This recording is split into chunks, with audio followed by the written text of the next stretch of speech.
sağ olun. Çok sağ olun. Çok sağ olun əziz dostlar.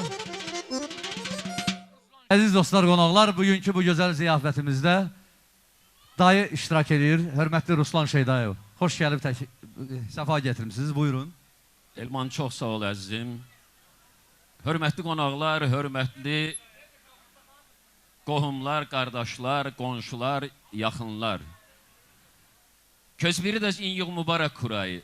Teymur üstxadi qe alamatlar yuquz. Viçin baladin baxta var yuquz. Çün viri iniz evernova. Zaskandaki qe xızan ikamda qe içigzvay müğ.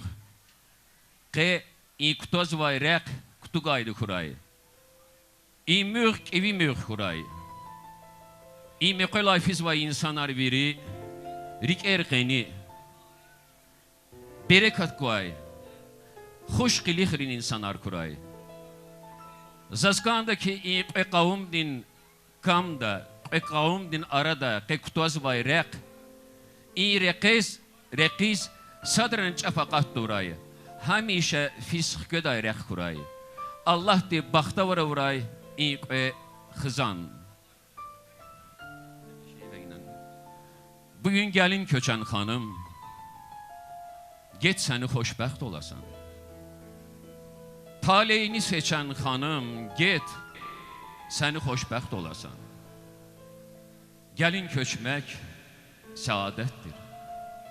Qız oğlana ləyaqətdir.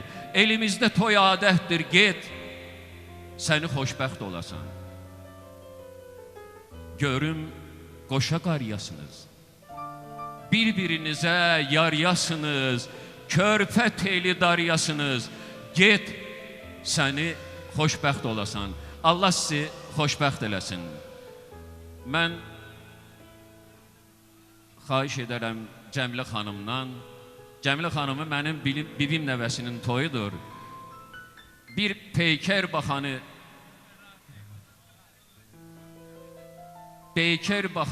Cəmilə xanım, gözəl bir ifa ilə mən o bibim qızını çağırım, bura dəvət edim. O ilə bir gözəlcə rəqs edim. Çox sağ olun, çox sağ olun Ruslan müəllim. İnşallah subaylarınızdan görəsiniz. Mənim əzizlərim, bu günləri bu gözəl ziyafətdə bizim, yəni mənim şəxsən həmkarım, çox hörmət etdiyim gözəl xanımımız, hamımızın sevimlisi, həm gözəl istedadlı müğənnimiz, həm gözəl xanımımız Cəmilə Zağlıbaş təklif edir. Xoş gəlmişsən inşallah. Bircə o balanızdan görəsiniz. Bizlər gəlib orada iştirak edir. Buyur, mikrofonu verirəm sənə, gedirəm biraz istirahətə. Buyur. Çox sağ olun Elman bəy, Elman Əmirxanov. Bizim doğrudan da Şimal zonada nömrə 1 deyərdim. Vallah deyirəm, yəni doğrudan səmimi sözümdür. Xoş gördük hər birinizi. Hər birinizin subayınız üçün, evladınız üçün, nəvəviz üçün belə gözəl günlər arzulayıram. Nə xoş gözəl gündür. Ruslan müəllimlə bir yerdə, Elman müəllimlə, gözəl musiqiçilərimizi salamlayıram. Hər birinizin subaylarınızdan görəsiniz. Bəylə gəlinimizə gəlinikdə Allah xoşbəxt eləsin, yar-yanlardan olasınız. Can juvan bur, can kanibor, məqərar mübarək koy. İnqvəzicavan, Allah di baxdı uray ya Allah. Viri subay riziktiqara koray. Ruslan müəllim deyinçinə, peker baxa, baş üstə.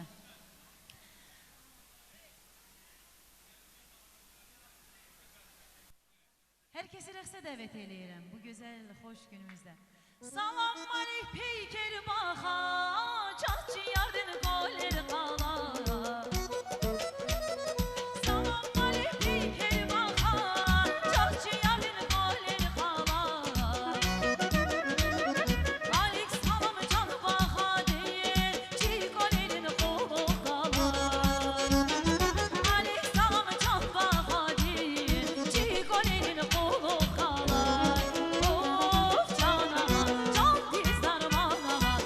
Moşeda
Divilo